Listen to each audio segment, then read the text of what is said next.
So Niall, tell me a bit about yourself. What do you do for a living? What's your background with training and fitness? And what were your goals back in the day? And yeah, just tell me a bit about yourself. My name's Niall and I have an office job working 8 to 10 hours, so sitting down a lot. Yeah. I also travel a lot, so sitting in the car as well. A lot of sitting. A lot sitting. And my fitness, I'm actually a Les Mills instructor. So I would What teach. is Les Mills? So Les Mills is a program that basically it's a brand. So you'll have a number of different programs. You have body pump, you have sprint, you have RPM, you have core, you have a lot.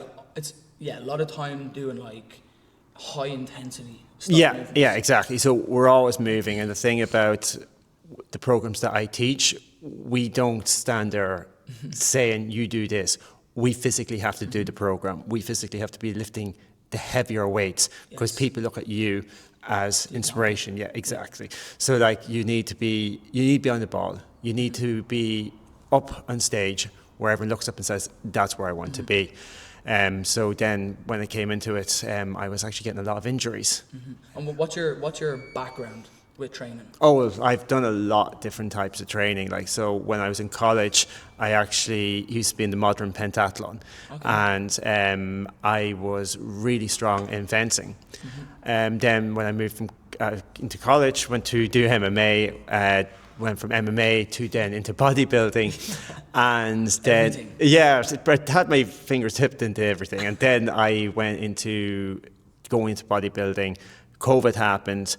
Then decided I was getting older, over 30, and thought maybe we should go and change training a little bit here. So then that's when I came on board, done the IMT for Les Mills, passed it, and then that's where we started becoming a Les Mills instructor from there. So what would you say made you decide to start working with me? Was there a specific injury, a specific thing that happened? What would you say that one thing was? I'd say there was a few things actually, because I was very big into sport. I always was moving, but I actually never knew how to do the stretches, any mobility or anything like that. And I'm really bad for stretches. And what started happening was I started getting lower back pain. It's so bad that I wouldn't be teaching classes. I wouldn't be going into the gym. I could barely walk. As I mentioned, sitting long periods of time in the car where you're just sitting there, you couldn't move, and here it go completely numb. I had MRI scans and all, and there was issues there, and I needed to find out what to do because it came to a point where, can I teach any more classes? Can I go to the gym? Even though the gym, I don't work in it, it's still a huge part of my life. And I said, I have to give up something. I said, so it's either when I'm training, I'd be doing the bodybuilding training. So I'd be training 5 to 7 days a week, along with doing classes. So some days I would have 2 classes in the evening. I would bloody start training legs and then go from there to teach 2 classes. I had to say something has to change here because I'm in a lot of pain. So how would you say your life was back during this period of time? Let me give you some insight. So I would wake up in the morning to go to my job in Dublin, and I live in Uri. So how long a drive is that? In traffic, 2 hours. Okay. Yeah, so you'd be sitting in one place for 2 hours to get to work. The whole side of my back used to get so numb. So when I'd be coming out, I'd be literally coming out of the car, groped down. It was really painful. Then to sit back into the car, to go back home, then to get some training done, then to teach a class.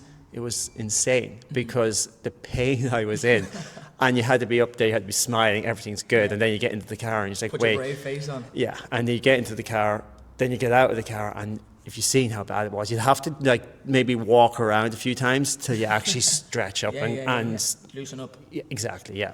What part of the program would you say has been the most valuable for you? I think the mobility and understanding your body. As I said, I'm really big into fitness, but I'm always moving, but I never really understand our bodies about moving. Even little things such as when you're coming up, you're using your big toe. You're keeping things aligned and stuff like this. And even something simple as when you're hinging, you shift the weight forward to the toes. Yeah. Just little things like that, Yes. which I never, because when we go into a hinge, we just hinge, do a dead row or whatever it is. But there's little things like, no, when you hinge and you're shifting that weight over to toes, so you're protecting the lower back. So yeah, definitely the mobility. And then some of the stretches as well, because I'll be honest, when I first joined you, like I'm with you 12 weeks now, and I couldn't do anything. I said, this is useless because like I cannot do this. How can I do this for 12 weeks? So I thought, I'm going to do 12 weeks and that's it. Not continued. But it's a different story now. Yeah, exactly. Enjoying every moment of it. So when you say like stretches or mobility, would you also say that it's actually strength training with aspects of mobility kind of woven into it? Like what's your experience been with the strength training side of things? The strength side of things is brilliant because I knew about strength training. I love doing it. If I had to go and think of going with someone who was just going to be just about mobility and flexibility, I'm not really going to stay with them because I love strength training, and it's what progressed me, what pushes me through my classes as well. Exactly. So I definitely love the hybrid side of training, such as we're doing our flexibility, we're doing the mobility, and then we also have the strengths as well. So you have a mixture of all three. And it's also integrated into one, like with some of the ATG split squats and some of that stuff. What would you say those kind of movements were like completely new to you?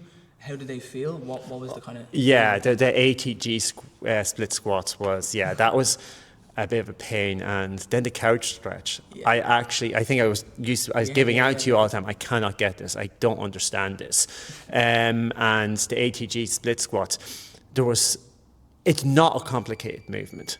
But once you do that, because like we do lunges all the time, we do squats, but even normal conventional squats, which I've been doing years, before you had told me then there was something I wasn't going to full depth. So I was piling on this weight thinking this is great, I'm on 90, 100 kg, but not coming down.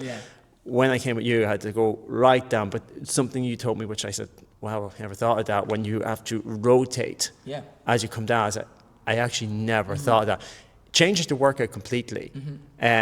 Not on the 100 kg anymore, mind you, but we'll get there. It's a goal that we need to go and get to. So how would you describe your current situation compared to before we started working together? That's really easy, actually, because I couldn't move beforehand.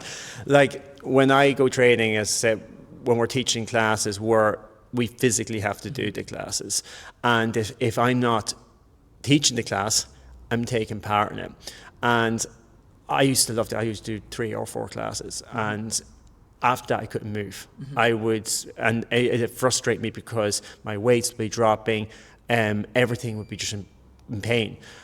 When I started working with you, there was one time I actually done a challenge for myself to see if I could do it, was doing 6 classes. Okay. Yeah. Les Mills. Yeah. So like I done like 3 classes, then I had a break, and then jumped in for another 3 classes. And you're doing those classes also. And it was amazing. I couldn't believe it. I was like, wow, I feel no pain. So for context, that's 6 hours, more or less. Yeah, that would be around about that. 45 minutes, 45 minutes an hour, 30 minutes here and there. So if you want to put in, it's a long time. It's a long time. It was a goal I wanted to try, and it's brilliant. Even walking into the car, getting out of the car, something so simple as getting out of the car, because before this, when I used to get out, I used to be hunkered down. No matter if I was training or not, this is the way I always used to come out. And now it's like, okay, I can actually feel better.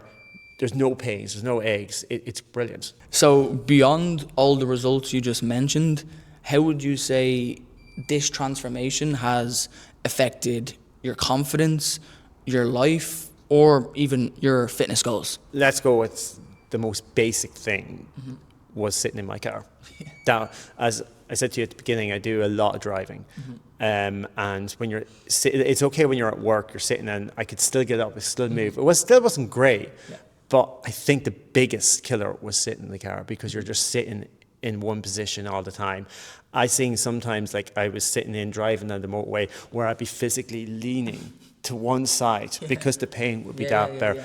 Now, touch wood, I don't feel that pain anymore. I haven't since I started training with yourself. And I don't ever want to feel that again. So I think we're definitely on the right path there. Okay. So if you were talking to someone in the gym or on the street and they were thinking about working with me or doing this kind of training, what would you say to them to try convince them? When I first got it, it was actually when I was going to the gym, I knew nothing about flexibility and mobility. And it was actually one of your clients that I was seeing some of the movements they were doing. I was like, that's interesting. Yeah. And looks funny. Yeah, definitely. It looked strange. And I said that was an area I wanted to go and look into more. I would say to them, give a go, because I didn't know anything about it. And as I mentioned to you, when I first done it, I remember the first program I got, I was not happy because I couldn't do it. This is my first time hearing it. Because I couldn't do any of these movements. But I made a commitment. I said, listen, you paid for 12 weeks, you did the 12 weeks, just go with it and see how it goes. Because I thought, how can this help me? Because like I'm an adrenaline junkie. I love pushing myself. And these movements I couldn't because my body wouldn't allow me to do it. So even something as we mentioned, HEG split squats or the active pigeons, my body wouldn't move the way I wanted to move or the way I could look at your videos. I would actually have your videos. My workouts were taking up to nearly 3 hours just to go and understand the movement. But once you get into it, it's amazing. And I would say that to anyone who's thinking of joining, give it time. It's not like thing going to strength training where you can see results in lifting up weights. This is a little bit more, it's a slow burner. But once you start getting into it, as I said, the ATG split squats, I can do them now. The pigeons, active pigeons, I'm really happy with them as well. And when you see that progression, then you're like, wow, I could do that. And like 12 weeks, what is 12 weeks? It isn't that long. Exactly. So I would say give it time, have the patience. Because that is one thing you do need with this program is patience. Just go for it. Yes. Okay. Well, listen, Niall, I appreciate all your work so far. As you said, when you first got your first program, you aren't happy. So I appreciate you not saying that to me and putting the head down and sticking through it, because it's that consistency and willingness to learn and improve that helps you see monumental results. So I appreciate you. Thank you very much, and more success in the future. Good.